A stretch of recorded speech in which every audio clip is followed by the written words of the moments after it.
Comment automatiser la mise à jour des formules Excel? Bonjour à tous, c'est Alex d'excelformation.fr et dans ce tutoriel, je vais vous montrer comment il est possible d'automatiser la mise à jour des résultats retournés par des formules Excel. Nous verrons ainsi comment mettre en place un décompte automatique du restant avant une échéance donnée en utilisant ici la fonction maintenant qui permet d'afficher dans une cellule la date et l'heure actuelle. Alors vous trouverez très régulièrement de nouvelles vidéos sur la chaîne, alors pensez à vous abonner et surtout à activer la clochette de notification afin d'être sûr de ne manquer aucune astuce et de devenir rapidement un pro d'Excel.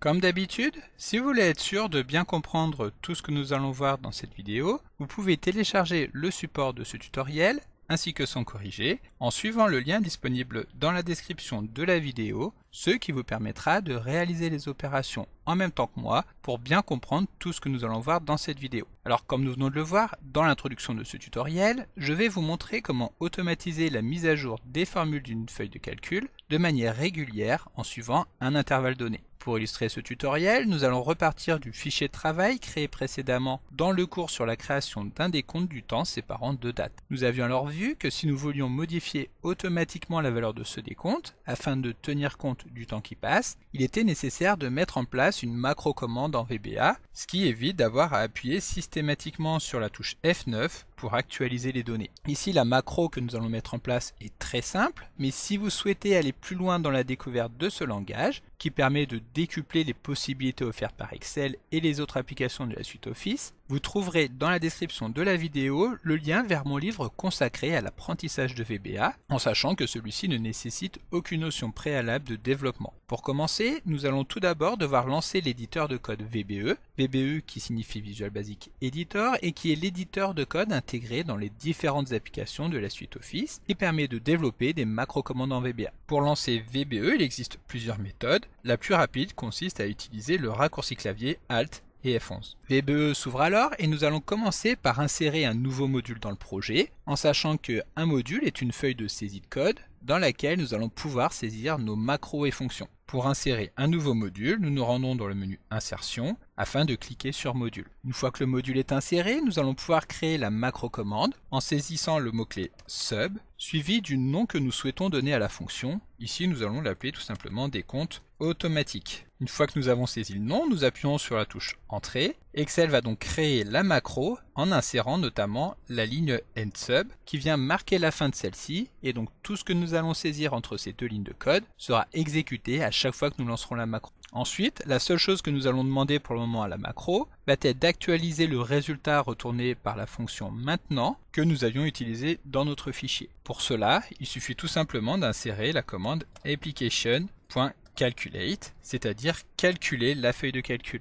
Ensuite, pour tester la macro, il suffit tout simplement de passer la fenêtre de VBA sur la droite et à chaque fois que nous allons appuyer sur F5, qui permet donc de lancer la macro, nous allons pouvoir constater que effectivement la valeur de la cellule C8 va être modifiée, ce qui va permettre de modifier toutes les formules qui dépendent de cette cellule. Alors évidemment, ici nous ne sommes pas beaucoup plus avancés qu'avant, nous pourrions même dire que lancer une macro est encore plus chronophage que d'appuyer uniquement sur la touche F9. Le but du jeu sera alors ici de relancer automatiquement la macro toutes les secondes, et pour cela nous allons pouvoir utiliser l'instruction application.onTime, laquelle permet de planifier une nouvelle exécution de la macro à une heure souhaitée, ici toutes les secondes. Donc pour cela, nous allons commencer par créer une nouvelle variable que nous allons appeler prochain lancement et que nous allons typer en tant que double afin de pouvoir y stocker l'heure du prochain lancement. Ensuite, nous allons appeler l'instruction application.onTime, dont je vous parlais à l'instant. Dans celle-ci, nous allons tout d'abord devoir spécifier à quelle heure nous voulons lancer le prochain lancement. Nous allons appeler la variable que nous venons de créer et ensuite nous allons devoir spécifier entre guillemets le nom de la macro que nous allons vouloir lancer. Ici il s'agit de relancer la propre macro qui va l'appeler, c'est-à-dire décompte automatique. Cela étant fait, nous fermons les guillemets et il ne nous restera plus qu'à venir saisir dans la variable prochain lancement l'horaire qui va correspondre à l'horaire actuel plus une seconde que nous allons obtenir grâce à la fonction now à laquelle nous allons ajouter une seconde en utilisant par exemple la fonction time serial dans laquelle nous venons paramétrer donc un intervalle qui sera ici de 0 heure, 0 minute et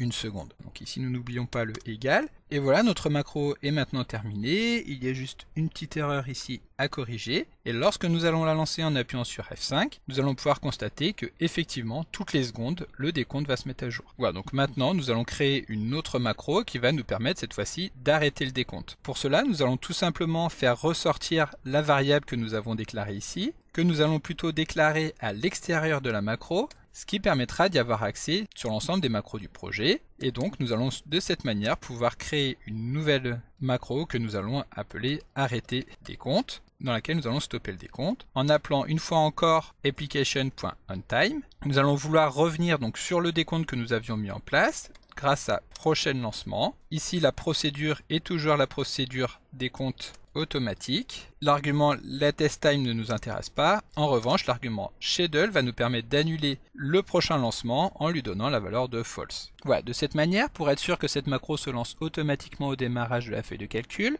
nous allons pouvoir utiliser un événement. Un événement, comme nous l'avions vu dans le cours dédié aux événements, permet de lancer une macro lorsqu'une action se produit au niveau de la feuille de calcul ou du classeur. Pour créer un événement qui va se lancer à l'ouverture du classeur, nous allons tout simplement double-cliquer sur This Workbook. Ici, nous allons sélectionner dans le premier menu déroulant Workbook afin de récupérer tous les événements donc du classeur. Et ici, Excel nous insère automatiquement l'événement Open. Si nous voulions choisir un autre événement, il suffirait de le choisir ici, dans le deuxième menu déroulant. Ici, à l'ouverture du classeur, nous allons vouloir lancer la macro décompte automatique. Nous n'allons pas oublier lorsque nous allons fermer le classeur. Nous n'oublierons pas lorsque nous allons fermer le classeur d'arrêter le décompte, donc en appelant la macro arrêter décompte. Pour cela, nous allons appeler l'événement Before Close qui va donc se lancer lorsque nous allons fermer le classeur et nous allons appeler l'événement arrêter décompte. Ensuite, il nous suffira d'enregistrer le classeur puis de relancer celui-ci pour constater qu'effectivement le décompte va bien s'actualiser. Donc nous fermons VBE, nous enregistrons le classeur et donc lorsque nous allons le relancer, effectivement Excel va modifier les valeurs du compteur pour tenir compte du temps qu'il reste avant les vacances.